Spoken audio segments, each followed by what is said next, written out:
Hey, hey, happy Thrive Thursday, Success and Fulfillment Circle family. I am so excited to share with you today some really important points that I think are going to help you with all levels of communication. Obviously, our focus is within your business, but this is something that we can carry throughout every aspect of our lives, really. We're talking communication today.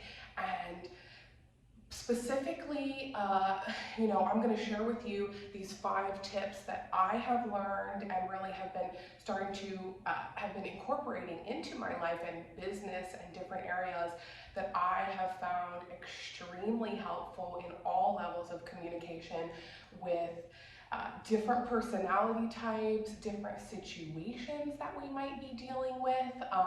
Sometimes those are unexpected, sometimes it's things that we see coming, sometimes it isn't. And just having ways to really respectfully and authentically still communicate no matter what those circumstances are. And again, sometimes it's things that we can't control, but we can always control how we respond.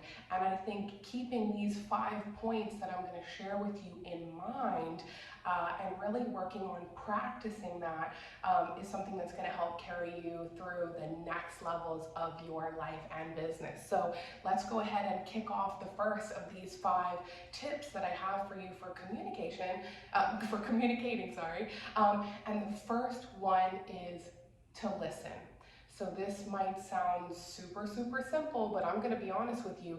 This is one that I have had to put my hand up and learn the most and practice the most for myself as someone who is a talker and is, you know, working on trying to help people level up, and I have suggestions and opinions, many times, but at the end of the day, you've got to start with listening and really genuinely listening. You might hear someone, but are you really listening to them? And I think that that is something important to remind ourselves of. And having compassion for what someone is sharing with you, really, really, really hearing them. And that is the only way that you're going to really be able to find the root of whatever their goals are, any issue in this situation that you are having, this conversation you're having. If it is trying to be solution based, is it, what is the real issue? What is their real desired outcomes? Even if they're not coming out and saying that, sometimes in these things that people are sharing with you, you can really start to dive in and hear certain points if you're really genuinely listening to the details. On what it is that they're trying to achieve, how you can really help them get to that point. Really just leaving space for those people to speak, because it's one thing to be having a conversation and try to respond back right away with your opinions or with your thoughts. And a lot of times also, we've all been there, we've all been listening to someone speak, and then we're like, ooh, there's something that I want to say about that particular subject. I'm going to hold that until they're done with that sentence. And unfortunately, a lot of times that means we're holding on to this thought that we want to share without really listening to the rest of what it is they have to say, because that point that they shared with you in the beginning might not be the main point of what they're trying to share and what their desired outcome is from this conversation. And sometimes, I think it's worth also to really, instead of, interjecting your opinion or your thoughts first off, maybe even just leaving a little bit more space for them to talk, and try practicing saying, tell me more, or I'd love to hear more about that. And that's actually very helpful too. Even if you have very differing opinions in a conversation, that's how you can respectfully and authentically learn more about their perspective or about their goals, about this situation. So listening, I cannot hone in on this enough, to tell you that number one is that is the most important thing. So listening again, you know, like we say, sometimes with us specifically in real estate, right? So you know that somebody is maybe looking to downsize, or you know, different situations that they might be going through in their personal life. We hear so much about people's personal stories, and I think a lot of times we end up kind of dismissing what genuinely is happening in their life in these transitions. And the way that you can be the most helpful is to genuinely listen to what they're saying. Why are they selling their house, or why are they buying this house? Is it that they're selling because they want to go travel the world? Is it that, they want more space for their family? Is it that they're trying to be closer to family? And then you can really help guide them through this process in a completely different way. And then you are communicating with them on a more authentic and genuine, compassionate level, because you have that background, because you actually listen to them. So again, number one, super, super important. Can't dig down on that enough. But then the second piece of that, when we're talking about tips for communication, is using diverse communication tools. So what do I mean by that?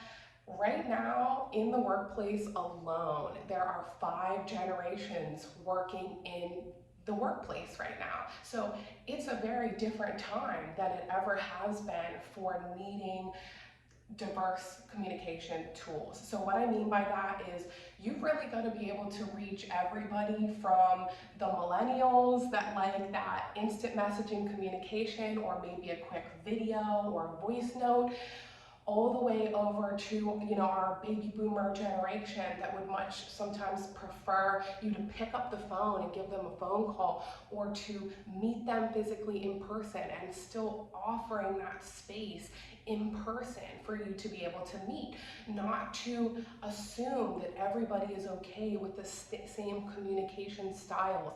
And that's the thing about knowing different people's personalities as well. I'm not saying that this is completely generational either. There can be different people in different generations that still prefer these different levels of communication, but it's really knowing that and then being mindful of that, so that you can tailor your communication styles specifically to different individuals that you're going to be communicating with at different times. And that's going to best help set everybody up for success, you and them, so that you all have the best experience in whatever this level of communication in this conversation needs to be. It would be not the best decision for you to type out everything in an entire email or in an instant message to somebody that would much prefer you and find it more respectful of you to pick up the phone and have a phone conversation with them.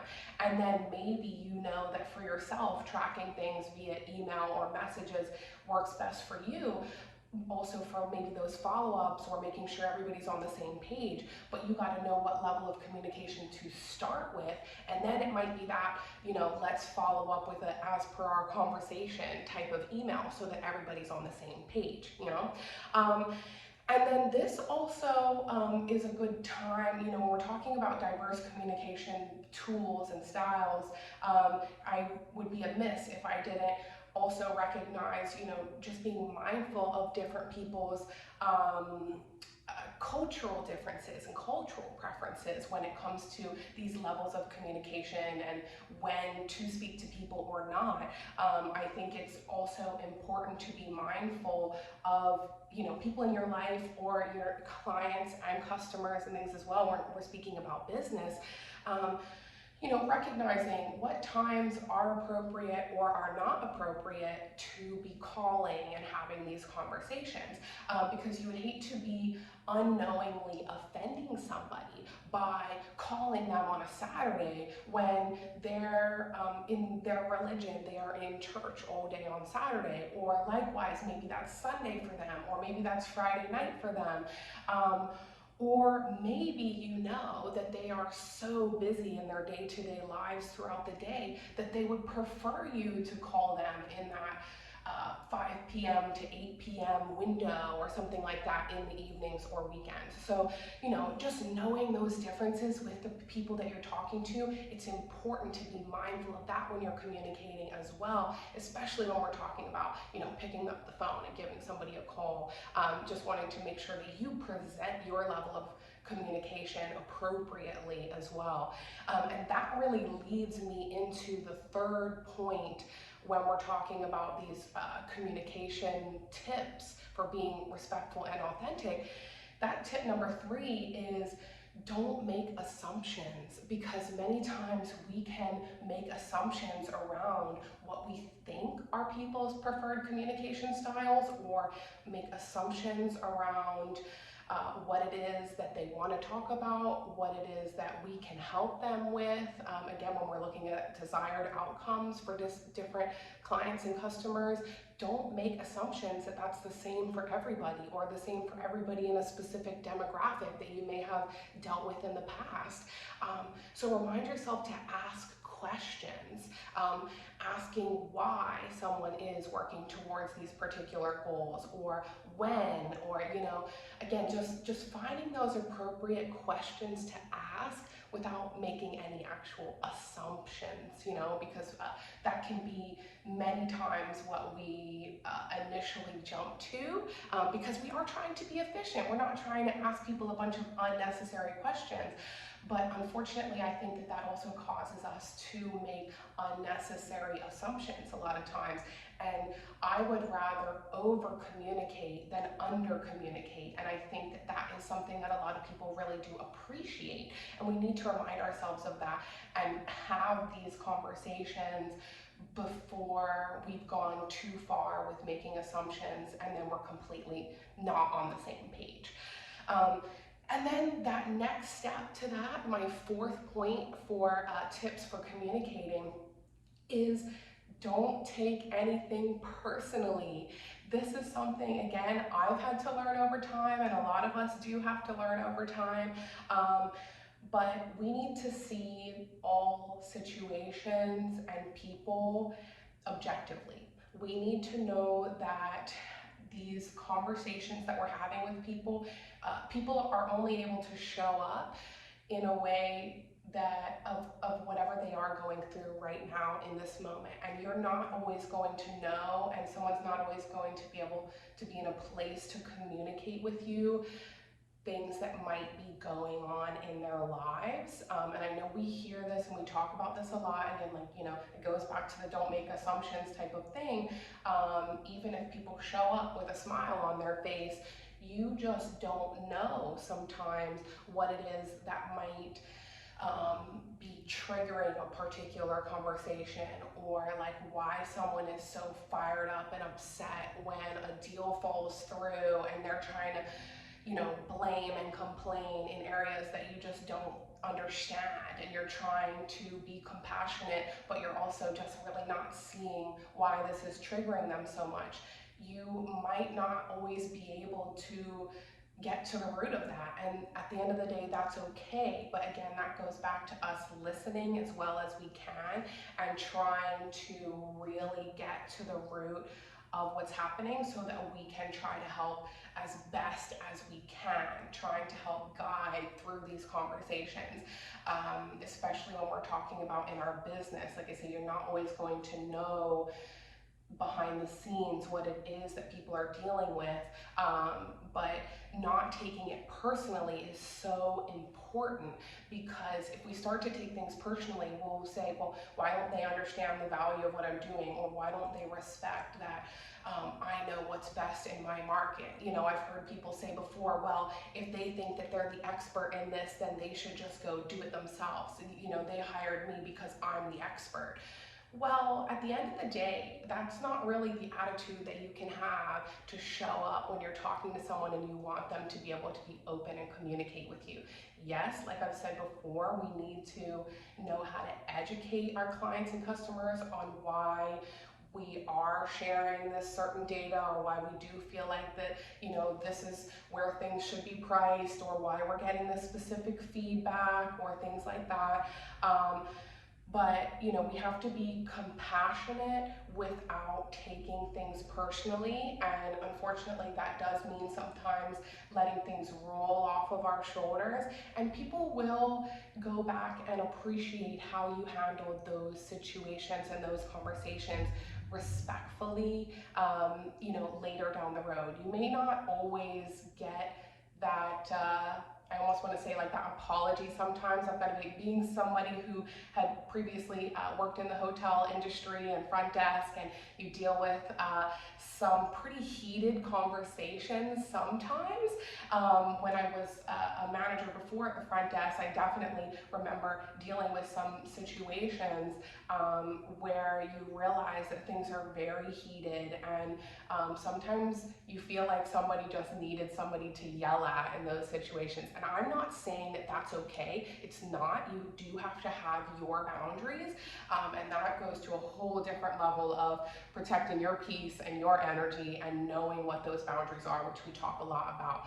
However, for you to be able to move about your day and then be able to turn around and have a conversation with the next person that's standing behind that person that just yelled at you in that way, you just have to know that that has nothing to do with you as an individual and your services specifically. It usually is a matter of projection depending on what that person is going through personally right now. So I think reminding yourselves of that can actually make you way more compassionate in what seems like a heated conversation at times, trying to just, like I say, do not take it personally, and try to see if there's any way that you can help peacefully guide these conversations in a way towards a positive, resolution and solution for, their desired outcome, and something that's going to be able to best help everyone. And so that really takes me to the last point of these 5 points and tips for you to be able to communicate, respectfully and authentically. A really good one to come after that, not taking anything personally, is always do your best. Again, this is something that can seem oversimplified, but if you know that you are doing your absolute best, and while also respecting yourself and others in these communications, and you come into this conversation with the best of intentions and know that you have tried your best when it comes to whatever conversation you're having, whether this is personal with friends and family, and especially in these business conversations, knowing that you have done your best to help them resolve this situation or to help them reach those desired goals and outcomes, that really is all that matters at the end of the day. And knowing that and at the end of the day, that's something that only you will know. Nobody can say, oh yeah, Nikki, she did her best today. Only I can go to sleep and put my hand up in my mind and know I did my best today. That conversation may not have gone as smoothly as I would have liked it to, but I know that I navigated it respectfully and out of a place with good intentions, intentions of progress and resolution. And I did my best to brush that off, know that I didn't take it personally. I genuinely listened to them. I didn't make assumptions. I asked the right questions, and maybe there was areas in that conversation where I've learned something for the next time I speak to that person or someone with that similar personality. But at the end of the day, not giving yourself a hard time about those things, and just knowing that you showed up doing your absolute best, and giving sometimes time and space when necessary, when those level of communications are maybe moving towards an area of not being quite as progressive or respectful as the boundaries that you've already set. Like I said, whether that comes to business or your overall life at home as well. So I really hope that these 5 tips were helpful. I would really love to hear from you guys what you think about these 5 points. Like I said, listening, using diverse communication tools, not making assumptions, don't take anything personally, and at the end of the day, just always do your best. And you will, as you do this and as you practice these points, your level of communication skills, which are the most important thing when we're talking about interacting in this world and this life at all, that is going to continuously grow and expand. And I know that you will continue to see better levels of communication as you work on practicing that. So I'd love to hear which of these resonated with you the most, if they are things that you do or don't already practice. And if you have any additional points that you would have added to this as well, I would love, love, love to hear from you guys on that in the comments. Please, like, comment, and share with others also in your life. When we're talking about through our business and our colleagues as well, we can definitely help with each other by sharing in these levels of communication as well. So again, guys, hope this was helpful and really look forward to chatting with you guys more one-on-one. And otherwise, I hope you enjoy the rest of your week, okay? Have a good one. Bye.